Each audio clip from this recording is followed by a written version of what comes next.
I thought I had found the one when I met my boyfriend. Despite the challenges of a long-distance relationship, we made it work for a while. But then everything started to unravel. From small, suspicious behaviors to full-on betrayal, I began to uncover a side of him I never expected. This is the story of how our relationship ended in chaos, after secrets were exposed and trust was shattered. Sorry, this will be long. I have been dating my boyfriend, 20-year-old male, since September 2017, but we have been seeing each other since June 2016. We are long distance, 6 hours apart by car, and see each other about once a month if we're lucky. We have had a lot of ups and downs, but ultimately we care about each other and just want each other to be our happiest and healthiest. I posted earlier this week about an incident that happened this past weekend, where an old friend of mine tried to kiss me. He was drunk and initially tried to kiss me on the mouth. I pulled away, and he again tried to kiss my neck, leaving a bruise. I bruise incredibly easily as I have very fair skin and poor circulation. The entire incident lasted no more than a few seconds. I did not expect or want this to happen, and I thought the friend in question knew I had a boyfriend. I actually thought he also had a girlfriend up until he kissed me, so it definitely caught me off guard. Once I firmly expressed to him I wasn't interested and had a boyfriend, he backed off, and the rest of the night went normally. I don't have any plans to hang out with this friend again. The next day, my boyfriend was already at work when I woke up, where he has limited access to this phone. I planned to FaceTime him and tell him what happened when he got off work. However, he noticed the bruise on my neck in a Snapchat before I could tell him myself. I hadn't even noticed it was there because, as I said, it was no more than a few seconds and it didn't occur to me that there could even be a bruise there from so short a time.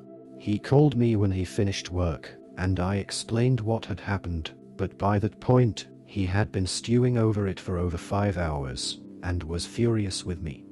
I understand that I shouldn't have put myself in a position where someone thought I would be receptive to a kiss, but I also can't control other people's actions or the past, and I have been trying to earn his trust back since. However, he remains absolutely livid. In other news, for the past few years, my Snapchat account has signed me out constantly on my phone, forcing me to log back into the account sometimes, as frequently as multiple times a day. I submitted several maintenance requests to the app, and Monday, they notified me that they had sent a customer service email to my spam email account, which I seldom use, and hadn't looked at in years. When I signed into the account to view the email, I noticed several other emails from the app over the past year. Most notably, there were a series of emails from August 3rd to 6, 2017, informing me that someone had connected to my account on those specific dates from a specific location in a neighboring country. My boyfriend and a few of our mutual friends happened to be on vacation in that exact place on those exact dates. We were not dating at that time. I have confirmed the dates of the trip with someone else who was there.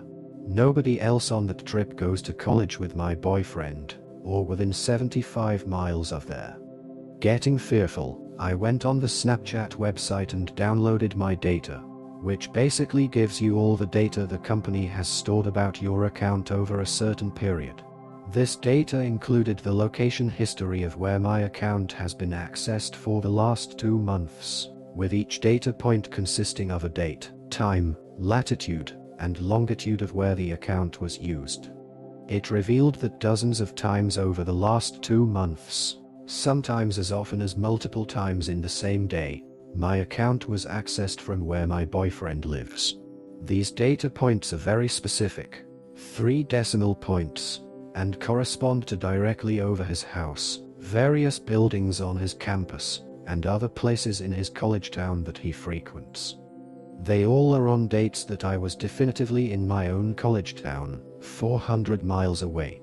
You can actually watch me and whomever fight for control of the account, with me signing in 1 hour, then it signing in from his town the next hour, and us going back and forth for a while. The data only goes back 2 months, but the emails and pattern of Snapchat logging me out, which is their attempt at security. When you log into an account on one device, it force logs it out on all others, indicate that it has been going on with this level of regularity for over a year. I confronted my boyfriend about this as soon as I found out. He was initially indignant, then horrified once I presented him with all the evidence. He empathically maintains that it isn't him doing it. He can't provide any other explanations, and his best guess is that he is being framed, although he has no idea by whom. He has said a few times that if I need to find an explanation, he'll let his reputation take the hit, because he loves me that much and hates to see how this is hurting me. He has now also shifted the conversation back to the incident from this weekend, and is saying that what point would he have to lie, because he thinks I sleep with someone else anyways, which he had not told me before that he thought. This is an especially sensitive subject for me because 2 years ago, I was most likely hurt by a very close friend, but I have only been able to put together what happened after the fact based on other knowledge. Not having a clear answer or knowing for sure about what happened then absolutely tore me apart, and still mess me up immensely. My boyfriend knows all this, and helped me through all the fallout of that. I don't want to believe he would lie to me after seeing how much not knowing what happened there destroyed me. Snapchat is my main method of communication for a lot of my friends, and I save all my direct messages on the app so that I can reference them later. For over a year, someone has been going through my photos, my messages, seeing who I talk to, and watching me without my knowing, and I can't find any other explanations for all the info besides that it was my boyfriend. To not know what happened here will absolutely destroy me, and he knows this.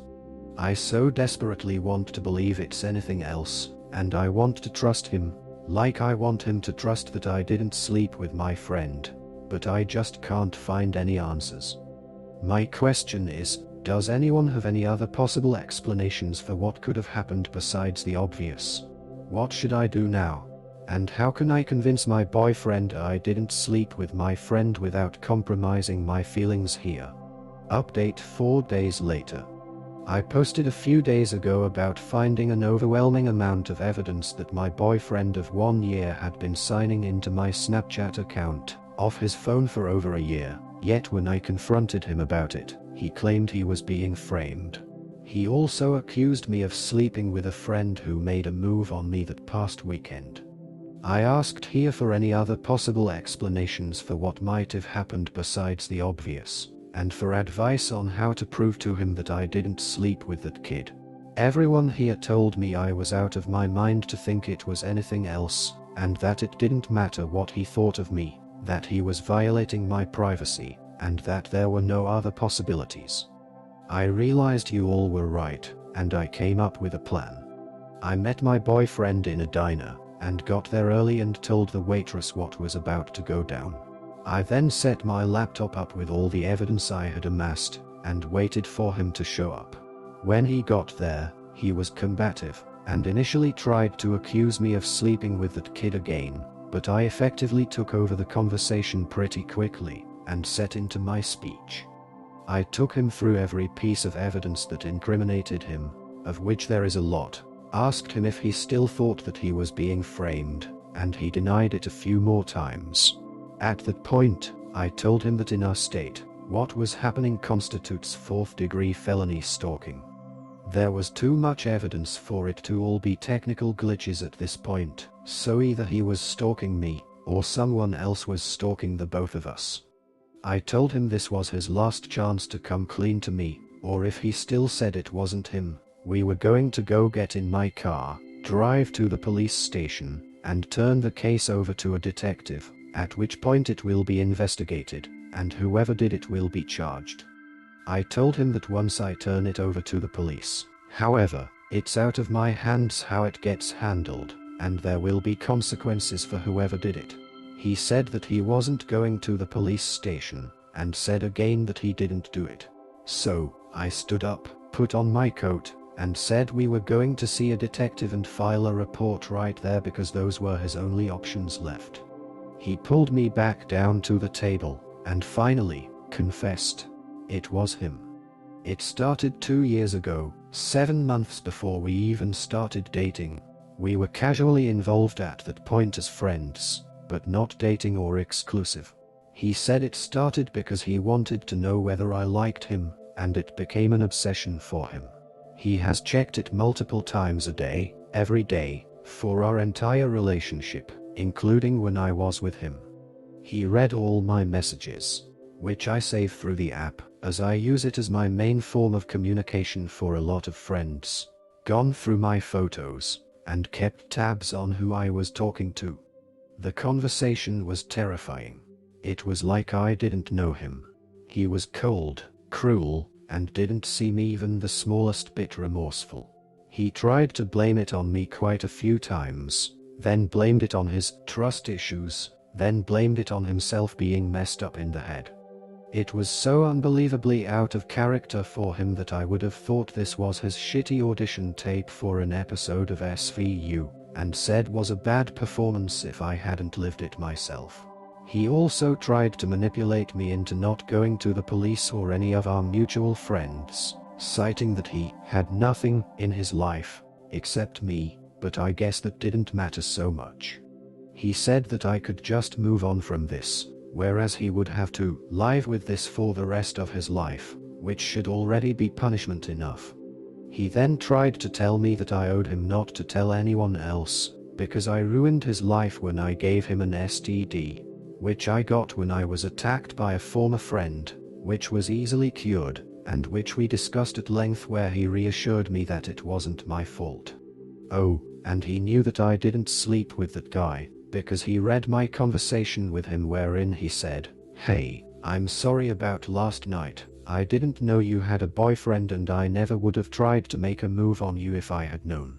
He just said that to try to make me defensive and so flustered about something else that I dropped my investigation into the Snapchat thing. He even quoted my own conversations back at me. I made him sign a paper where he wrote out what he did, just in case he wants to go back on his word later. Then, I left. So, it's over now. I've blocked him on everything. I actually cried when I blocked his number, sad as that is. All that's left is to move on. I'm debating on whether to tell our mutual friends or not, because honestly, I'm resentful that he tried to manipulate me into not doing so, and I don't feel like I owe him anything at this point. Anyways, thanks for all your help. Edit. Holy shit, this is a turnout. I went to bed last night and worked today expecting to see a few responses. I mostly just updated because I hate when people don't update. Thank you so much to everyone for all the support. I've taken the advice of most people here and told a few trusted friends. Their response has been kind of disappointing, sort of a boys will be boys mentality of, well, now you know you're better apart than together, just give it time. I'm hoping they'll come around. I understand that it's really hard to reconcile such a psycho thing with someone you care about, and like I said, this was so out of character for my ex. For now, I am not going to go to the police, because I don't think I could handle that right now. I go to school 400 miles away from my hometown. I wouldn't be able to come back and forth often to deal with an investigation, and I just don't think I could deal with the emotional strain of having aggressive strangers tear my life the rest of the way apart. But I have changed all my passwords, done force logout where applicable, and saved all the evidence against my ex on a few different locations. My ex got my password because he saw me sign into something once, when we were hanging out, and remembered the password I used. Once he had it forever. To all the people who called me out or had questions about their STD, shout out to the guy who said I belonged in prison. I'll tell the story. Mods, sorry if this violates rules. Over 2 years ago, I had only been with my ex. He's actually the only person I've ever been with. We weren't dating at the time, just casually hooking up. One night over a break home from school, I went to my former best friend's house to catch up. I had 2 drinks and passed out, which I had thought I was just tired, but now I suspect I was drugged. I slept on his couch that night, just the 2 of us. I woke up the next morning kind of sore, but didn't really think anything of it, went home and didn't think of it again. 2 months later, another friend came to me and told me that she had fallen asleep at that friend's house just days before I did, that he had spiked her drink, and she had woken up in the middle of the night to him doing things to her. She froze, left when he went back to sleep, went to the hospital, got a kit done, and tried to move on with her life. She never went to the police because this friend's family is very involved with the police in our area, and police response to Essa is a joke anyways. She told me because I was going to visit him and she wanted me to be safe. I tried to support her as best I could, and cut that friend off, but it didn't occur to me that anything could have happened to me. Months later, I came up positive for chlamydia on a routine STD check. That's when I put all the facts together, and realized what happened, although I never got closure or a sure answer. I always used protection with my ex, but that doesn't guarantee anything. I didn't knowingly give him an STD, or even know that I had it. Chlamydia is curable with a single antibiotic, and there were no lasting physical effects on either of our lives. Anyways, thanks so much to everyone who expressed support. This has been an overwhelming and difficult time, and the reassurance from folks here has really made the difference on how I've been able to wrap my head around this. In the end, the truth came out, and the relationship fell apart under the weight of betrayal and broken trust. It became clear that no matter how much effort is put into a relationship, without honesty and respect, it's bound to fail. The emotional toll left behind serves as a reminder that sometimes walking away is the best decision, even when it's painful. Moving forward, both parties will have to heal, but lessons learned from this experience will shape their future relationships.